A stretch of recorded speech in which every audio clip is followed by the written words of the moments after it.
போட்ட தொப்பி. ஒரு நாள் ஒருத்தன் தொப்பி வித்துக்கிட்டு இருந்தான். அந்த தொப்பிக்காரனுக்கு ரொம்ப களைப்பா இருந்ததால தொப்பி மூட்டையை கீழே வச்சுட்டு ஒரு மரத்துக்கு கீழே தூங்குனான். அவன் தூங்கிக்கிட்டு இருந்தப்போ மரத்து மேல இருந்த குரங்குங்க கீழே வந்து தொப்பியை எடுத்து தலையில போட்டுக்கிச்சுங்க. கொஞ்ச நேரம் கழிச்சு அவன் எழுந்து பார்த்தப்போ எல்லா தொப்பியும் குரங்குங்க மாட்டிக்கிட்டு மரத்து மேல உட்கார்ந்துட்டு இருந்தது. ஏய், அதெல்லாம் என்னுடைய தொப்பி, திருப்பி கொடுங்க அப்படின்னு கத்துனான். குரங்குங்களும் திருப்பி கத்துச்சு. சட்டுன்னு அவனுக்கு ஒரு யோசனை தோணுச்சு. அவன் தன் தலையில இருந்த தொப்பியை எடுத்து கீழே வீசினான். அந்த குரங்குகளும் அதே மாதிரி செஞ்சது. தொப்பிங்களை மூட்டை கட்டிட்டு சந்தோஷமா அவன் பயணத்தை தொடர ஆரம்பிச்சான்.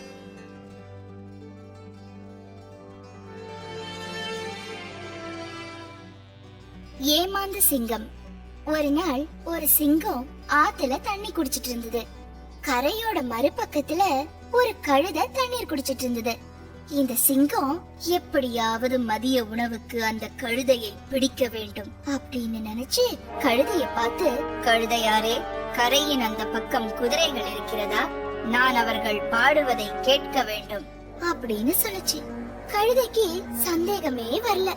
அதனால, சிங்கராஜாவே, உங்களுக்காக நான் பாடுறேன் அப்படின்னு சொல்லி கண்ணை மூடி கத்த ஆரம்பிச்சது. உடனே அந்த சிங்கம் தாவி கழுதைய பிடிச்சது. கழுதையோ அதி புத்திசாலி. சிங்கராஜாவே, இன்னைக்கு உங்க மதிய உணவுக்கு நான் தயார். ஆனா சக்தி வாய்ந்த மிருகங்கள்லாம் எப்பவுமே உணவுக்கு முன்னாடி கடவுளை வணங்குறதுதான் முறை அப்படின்னு கழுதை சொல்லுச்சு.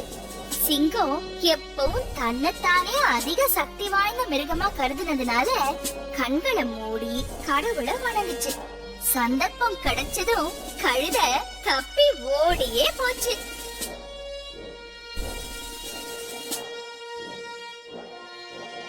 புத்திசாலி காகம்.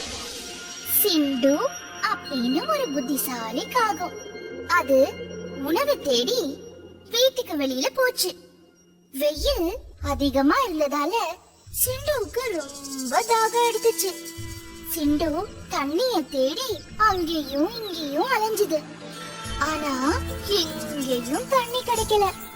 கடைசியில ஒரு வீட்டு வெளியில தண்ணி கூஜா இருந்தது. சிண்டுவுக்கு அத பார்த்ததும் ஒரே குஷி. கிட்ட போய் அந்த தண்ணி கூஜாவை எட்டி பார்த்துச்சா, அதுல தண்ணி ரொம்ப குறைவா இருந்தது. சிண்டுவால தண்ணிய எட்டி குடிக்க முடியல. ஒரு நிமிஷம் என்ன செய்யலாம் அப்படின்னு யோசிச்சது. நல்ல ஐடியா அப்படின்னு சொல்லி கீழே இருந்த கற்களை எடுத்து ஒண்ணு ஒண்ணா அந்த கூஜாக்குள்ள போட்டது. கற்கள் போட போட தண்ணீரும் மேல வந்தது. சிண்டு தண்ணியை குடிச்சிட்டு சந்தோஷமா பறந்து போயிடுச்சு. மயிலான காகம். ஒரு நாள் ஒரு காகம் ஒரு அழகான மயில பார்த்துச்சு. அந்த மயில் எவ்வளவு அழகா இருக்கு, நாம மட்டும் கருப்பா சிங்கமா இருக்கோமே, நானும் அந்த மயில போல அழகா இருக்கணும் அப்படின்னு அதுக்கு ஆசை வந்தது. உடனே அந்த காகம் சில மயில் இறகுகளை எடுத்து தன்னோட உடம்புல சொருகிக்குச்சு. பார்க்க ரொம்ப தமாஷா இருந்தது. மயில்கள் காகத்தை பார்த்து, என்ன இந்த முட்டாள் காகம் நம்மள போல அழகா இருக்கணும்னு நினைக்குதா அப்படின்னு கிண்டல் செஞ்சது. மத்த காகங்களும் இந்த காகத்தோட வேஷத்தை துளி கூட சட்டை பண்ணவே இல்ல. இத பார்க்க பிடிக்காம எல்லா காகமும் ஒதுங்கி போச்சு. இப்பதான் அந்த காகம் தான் செஞ்ச தப்ப உணர்ந்தது. தன்னுடைய நண்பர்கள் கிட்ட போய், நண்பர்களே, என்ன மன்னிச்சிடுங்க, என் முட்டாள்தனத்தை நினைச்சு நான் ரொம்ப வெக்கப்படுறேன். நான் மறுபடியும் என்னோட பழைய தோற்றத்தோடயே வாழ விரும்புறேன் அப்படின்னு சொல்லுச்சு.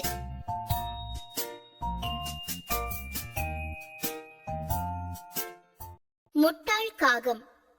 ஒரு நாள் ஒரு நரி ரொம்ப பசியோட இருந்துச்சு. அது உணவு தேடி நிறைய இடங்கள்ல அலைஞ்சது. அப்போ ஒரு மரத்து மேல ஒரு காக்கா வாயில ரொட்டி துண்ட வச்சுக்கிட்டு இருந்தத பார்த்தது. அந்த ரொட்டிய எப்படியாவது அந்த காக்கா கிட்ட இருந்து வாங்கணுமே அப்படின்னு யோசிச்சுது. அதுக்கப்புறம் அந்த காக்கா கிட்ட போய், காக்கா காக்கா, நீ ரொம்ப அழகா இருக்க காக்கா, எனக்காக ஒரு பாட்டு பாட உன் குரலும் ரொம்ப இனிமையா தான் இருக்கும் அப்படின்னு சொல்லுச்சு. காகம் நரியோட பேச்சுல மயங்கி பாடுறதுக்காக வாயை திறந்தது. நரி நினைச்சது போல ரொட்டி துண்டு நழுவி கீழே விழுந்துருச்சு. அந்த நரியும் ரொட்டி துண்டு எடுத்து சாப்பிட்டுட்டு ஓடியே போயிடுச்சு. நரி கண்ட திராட்சை கொத்து. ஜாக்கி அப்படின்னு ஒரு நரி ஒரு நாள் பக்கத்துல இருந்த ஒரு பழத்தோட்டத்துக்கு போச்சு. அங்க கொடியில திராட்சை பழங்கள் கொத்து கொத்தா தொங்கிட்டு இருந்தது. ஜாக்கிக்கு அதை பார்த்ததும் நாக்கு அப்படியே ஊறுச்சு. அந்த திராட்சை பழங்கள் ரொம்ப இனிப்பா இருக்கும், அது எப்படியாவது சாப்பிட்டே ஆகணும் அப்படின்னு நினைச்சு அந்த பழங்களை பறிக்க உயரமா குதிச்சுது. ஆனா அந்த பழம் அதுக்கு எட்டவே இல்ல. திரும்ப திரும்ப குதிச்சு பார்த்தது ஜாக்கி. கடைசியில சோர்வடைஞ்சு கீழே விழுந்தது. உடனே சி, இந்த திராட்சைகள் கட்டாயம் புளிப்பாதான் இருக்கும் அப்படின்னு சொல்லிட்டு அங்க இருந்து போயிடுச்சு.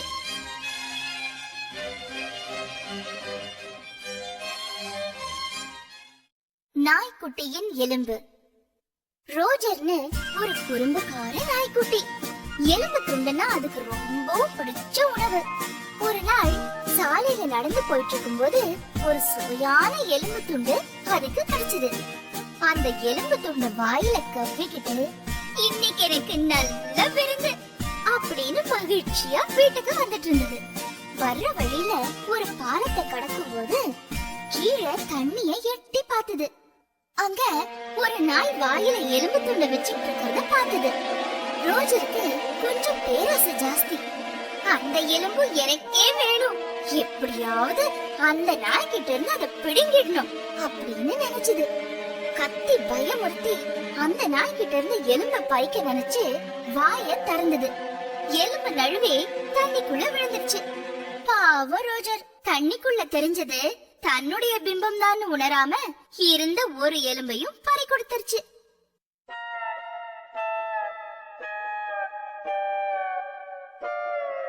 ஓட்டப்பந்தயம். ஒரு நாள் ஒரு ஆமையும் ஒரு முயலும் ஓட்டப்பந்தயமோட முடிவெடுத்தது. எல்லா மிருகங்களும் பந்தயத்தை பார்க்க ஆவலா காத்துக்கிட்டு இருந்தது. குரங்கு துப்பாக்கி வெடிக்க 2 பேரும் ஓட ஆரம்பிச்சாங்க. முயலோ ரொம்ப வேகமா ஓடி போச்சு. ஆமை மெதுவா நடந்து வந்தது. நான் தான் கட்டாயம் ஜெயிப்பேன், கண்ணுக்கு எட்டின தூரம் வரைக்கும் ஆமையை காணோம், ஆமை வர்ற வரைக்கும் ஒரு குட்டி தூக்கம் போட்டுடலாம் அப்படின்னு நினைச்சு முயல் அங்க இருந்த மரத்தடியில படுத்தது. ஆனா முயல் நல்லா தூங்கி போச்சு. ஆமை மெதுவா நடந்து நடந்து முயலையும் தாண்டி போய்கிட்டே இருந்தது. கொஞ்ச நேரம் கழிச்சு முயல் தூக்கம் கரைஞ்சு எழுந்து பார்த்தப்போ ஆமை எப்பவோ பந்தயத்துல ஜெயிச்சிருந்தது. சிங்கராஜா கோப்பைய ஆமைக்கு குடுக்கறத பார்த்த முயல் யாரையும் பலவீனமா நினைக்க கூடாது அப்படின்னு புரிஞ்சுக்கிச்சு.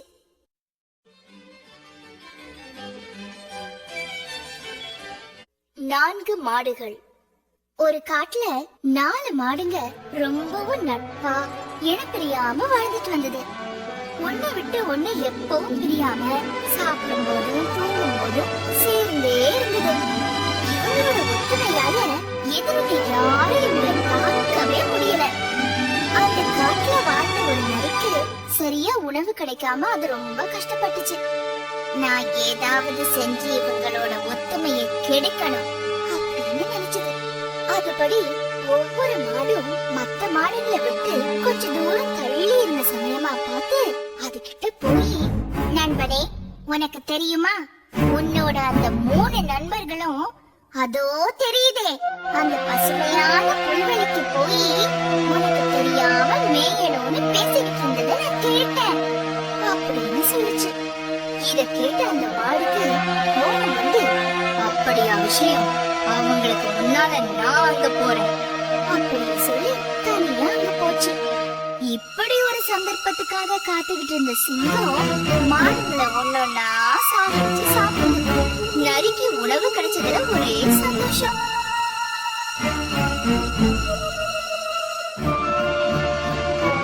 சிங்கமும் எலியும். மிக்கின்னு ஒரு எலி இருந்துச்சு. அது ஒரு நாள் அங்கேயும் இங்கேயும் குதிச்சு குதிச்சு சந்தோஷமா விளையாடிட்டு இருந்தது. திடீர்னு தடுமாறி பக்கத்துல தூங்கிட்டு இருந்த சிங்கத்து மேல போய் விழுந்துருச்சு.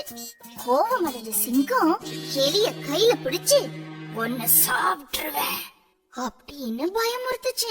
உடனே மிக்கி, சிங்கராஜாவே சிங்கராஜாவே, இந்த முறை என்ன மன்னிச்சு விட்டுடுங்க. இனிமே நான் உங்களை தொல்லை பண்ண மாட்டேன். உங்களுக்கு நான் உதவியா இருப்பேன் அப்படின்னு சொல்லுச்சு.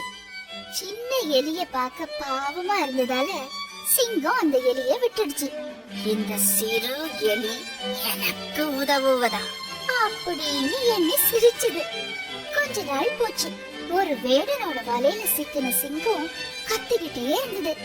அத பார்த்த அந்த எலி உடனே அங்க போய் அதோட பல்லால வலைய கடிச்சு சிங்கத்தை காப்பாத்துச்சு.